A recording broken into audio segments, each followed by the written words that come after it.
The question so many young people will face, are facing now, or are going to face. Should I go to uni? Hi guys! Hi everyone. So today we thought we'd give you some advice. I don't know if we're any good at giving advice, but we're going to give it a go for you today. We're going to give you some arguments from both sides of the fence about university because I went and Lucy didn't go. The fences are right here. We've got two different stories here. So if you've got the big choice to make soon, which I know a lot of you do, then hopefully this video will give you some idea of whether you should or shouldn't go. So me first or you first? Well, you normally go first because you're bossy. Perfect. So I did go to uni a few years ago and I had the best time. I met so many people. I lived with my best mates. The freedom of it was incredible. And you really felt like you were part of something. So I'm gonna elaborate on all these points now. And this is why you should go to uni. So you probably noticed that out of all those things I just said there, not many of them actually involved the education and the degree. Any of them? And that's because the things that instantly spring to mind when I think of uni are the fun things. If you want to expand your mind, meet new people, discover new things, go to uni. They say it about traveling, you're gonna expand your mind when you go to uni. You're gonna meet people from all across the world, all across the country. I met so many people, but more importantly, people from all over the place. Before then, I'd grown up in my hometown, I'd been to school and college with these people, and you find that people are kind of similar in the same area. It's only when I went to uni and mixed with loads of different people and heard stories about from where they were from and how they grew up and what they did in their towns and stuff like that, that you realise that there are so many different types of people, and that really opens your mind and it lets you grow up in a way. So yes, I learned a lot of my course, but I think I learned more from my surroundings and the people that I met. This was the best one for me. They may not be your mates at first, but after the first year I'd already arranged to live in a house with 3 of my best mates. And this was the best decision I could have possibly made. We're 18, 19 years old and we're going around viewing houses. That in itself is hilarious at that age. Can I just stop you there? Yeah?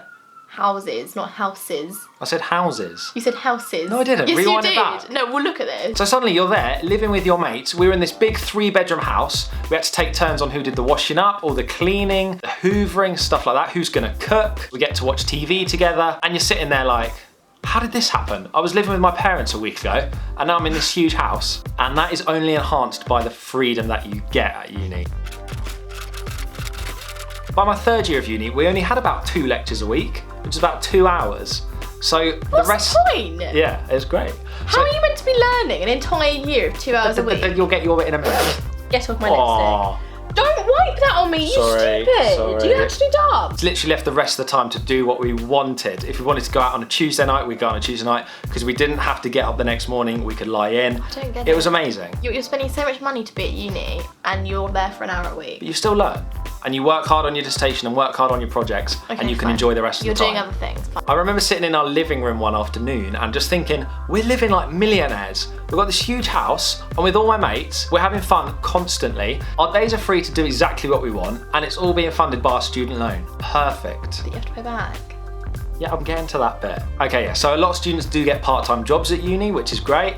I decided to not do that. I had a job back home, which I was really lucky. I pretty much got to choose my hours for that. So I could go home in the holidays and on half terms and reading weeks and stuff and top up my student loan and my cash there, leaving the rest of the time to really enjoy uni. So yes, of course, now I do have a job and I'm paying back my student loan every month, but I would totally say it's worth it. If you make the most of uni, the student loan repayments aren't that bad.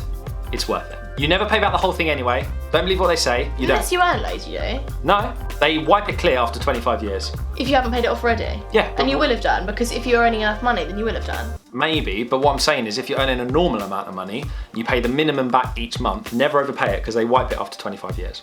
And I mentioned being a student felt like you were part of something. You get a load of student perks. Next day free delivery on online shopping. You get student lock-ins in shopping centres. You get the NUS card where you get a loaded discount on everything. You get a rail card. And it felt good to be a student because you'd achieved something. You'd got into university, which is a really good achievement in itself. And I don't know, I felt part of this like community. And it's also really easy to tell people what you're doing with your life while you're a student. You know, when everyone says, so what are you doing now? What are you up to now? You just say, I'm studying or I'm a student. You're so lazy. Done. Not when you're in that transition phase of not doing much or working a little part-time job.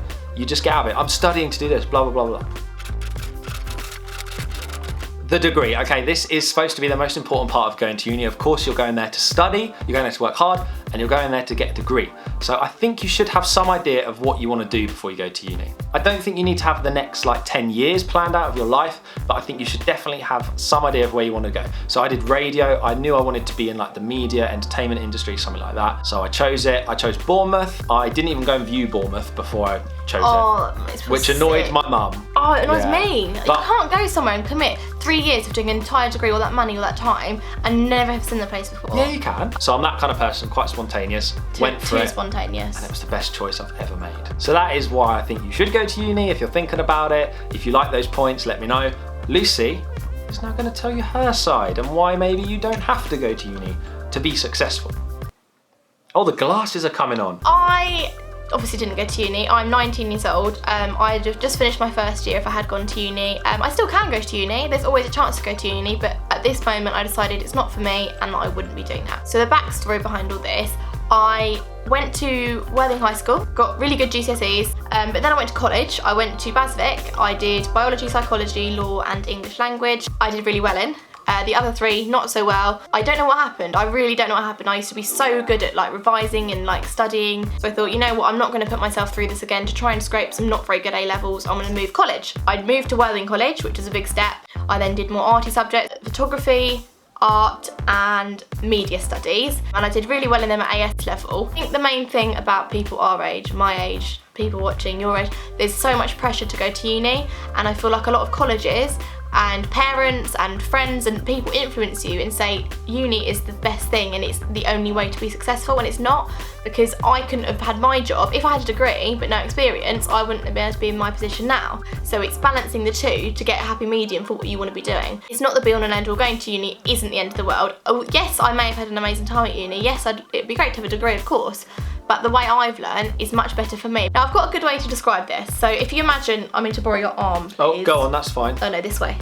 Oh. So stop, what are you doing? You're a swan. I'm actually going to break your wrist. Right, this is the stop, still.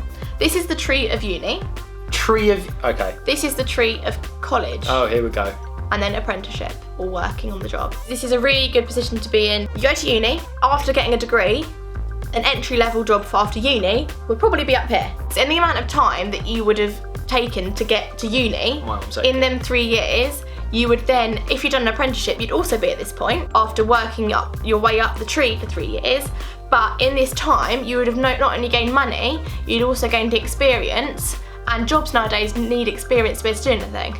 So in my eyes, whatever way you do it, after the 3 years, you're more or less going to be in the same position anyway. So it's whether or not you want to be learning for them 3 years, which works perfectly for some people, like you, or if you want to be working on the job. So in my eyes, for me, that was the best thing for me to do, because I didn't get on with, I was bored. The thought of exams was just like, no, you were actually done. I remember you. Revising, I've done it for like so many years now, I'm done, bored. I was totally bored of it. And that is I kind of found a middle ground with that, because I knew my course wouldn't be completely academic. Yeah, exactly. I didn't want to do loads more essays and stuff. Yeah. Mine was It's more creating stuff and making stuff. In a way. Yeah. Yeah, I think it depends on what you want to do as a job or a career, because you don't need to go to uni for everything. I think creativity, I say this in videos before, creativity, imagination, ideas, that is what is going to drive the future. That is what is going to get people jobs and get people working. With my job, I started off on weekends. So whilst I was at college, yes, I was working on weekends, but I'd do Monday to Friday at college, and then I'd do Friday night and Saturday night in one job,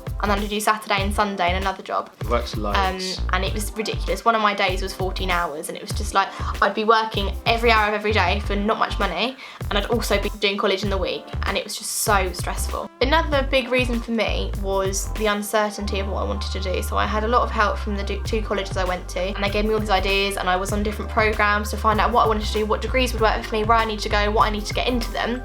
And yes, I had lots of different ideas, and I thought, oh, one day, yeah, I want to do that, that sounds amazing. But I'd wake up the next morning and go, oh, what am I talking about? And after all that, I'd never actually found what I wanted to do. I could have gone and done English language, for example, that's one of my options. But if I'd had that degree, the next panic would be, after I've got that, so say I've got a first in English language, amazing. But what do I do with that? It's another whole job hunt to be able to find what I want to do after then. And I'd be worried about that at uni. I'd be panicking every 5 minutes thinking, I don't know what I'm doing after this. And it would worry me. And for me, I couldn't put myself through that. That's another thing, personality. Like, I'm very, very laid back, as you guys know.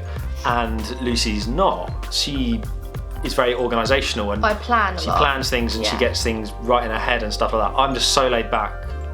Too laid back, probably. Yeah. So uni, I was like, yeah, Bournemouth, nice. Don't you're too laid back, I'm too uptight. Yeah, so we balance out in the middle. Together, somewhere. we're quite good. Yeah. Well, no, actually, I organise your life and you don't do anything. My PA. But I literally could kill you. I do actually have a 20-year plan. Oh, I have a whole life plan. I have my life plan now. No, you don't. I have when I want to get married, when I have kids, when I want to move up in promotion on my work, when I want to move on to a different role. I know exactly what I want to do. To add in the spontaneity of the relationship. Yeah, but it's annoying. No, it's not. It's boring if you just plan everything. In my opinion. Anyway. The part for uni that I would want to go to would be the clubbing bit, the night out bit, the having a laugh with your mates, not the £27,000 a debt and learning bit. So for me, I couldn't justify going away for 3 years for that. It wasn't worth it for me. Another thing was that George, obviously, I was with George when I was making this decision, and obviously he didn't, to be honest, he didn't influence my decision. If I wanted to go to uni, I would have gone despite being in a relationship with you. Oh yeah, I always said that. Yeah, because I can't put my future aside for you. For me. No offence. For 3 years. I'm glad no one would do that. But I feel like it did help. It was a factor that I thought, actually, if I stay, I get to see him every day. I don't have to go away for 3 years and only see him every other weekend like I did for you. The first 6 months of our relationship, you were at uni and it wasn't very nice. It was difficult, and if I can avoid that, then obviously I will. But obviously, if you are in a relationship, don't let that decide whether or not you should go to uni, because it's not, your future's your future. Your relationship might not last forever. I'm not saying ours might, obviously, but do you know what I mean? Like, you wouldn't want to, when we just got together this was when I was making the decision. Yeah. I'm learning on the job, I'm earning money, I've saved enough money to move out at 19, which I think is quite an achievement in itself. I go on holidays, I have nice things, but I also am learning as I go. So for me, it's a happy medium, it's a balance. My biggest bit of advice would be decide what you love to do. So for me, I never thought I'd be in the automotive industry. I never thought I'd be selling cars. Like, why would I be doing that? Like, I never crossed my mind. Yeah. If you told me 3 years ago I'd be doing that, I'd be like, what? But for me, the thing I love is customers. I love customer service. I love face-to-face interaction. I love being with people. So that's what I love doing. And I love creative stuff as well. And there's some of that in my job as well. I do all the social media and things. So I've found out what I love doing, and I've pursued it. How do you say it? Pursued it. So find what you love doing, pursue it, do as much as you can to get there, whether it's work experience, whether it's doing things here and there just to get there. All this experience will get you where you want to go. So whether it's uni, whether it's college, whether it's apprenticeship, whether it's working on the job, whether it's, I don't know, anything, moving abroad, whatever you want to do, find out what you love to do and just go for it. Think about what you want to be doing and what makes you happy, because that is what is going to make you fight for getting what you want. So I think it's fair to say that there is pros and cons to both sides. Yes. It depends what you want to do. It depends on the kind of person you are. Also, I just want to say, if you don't know and you make a decision and you're still not sure after you made the decision, don't worry. No. Whichever way you choose, your life will carve out its path. Yeah. Either way. Yeah. So I'm not going to say it doesn't matter, but I'm going to say take the pressure off yourself. Because you will get to where you want to be either way. Okay guys, thank you for watching this little chatty video. Hope you enjoyed it. This is part of our new little series we're going to do. So it's going to be the juicy vlog, Let's Talk. A new little series, Let's Talk. We're going to talk about all these different topics. We've got loads and loads of ideas. Let us know if there's anything you want us to discuss for you. We're happy to do that. If there's any decisions you're struggling to make at the moment that you just need some advice on, then just let us know and we're more than happy to make a video. We are here for you. What? You're just so dramatic. We've rambled on for long enough now. If you found it helpful, give it a thumbs up. Let us know what you thought. Again, any other ideas you have, do let us know. And please subscribe if you haven't already. We'll see you soon. Bye.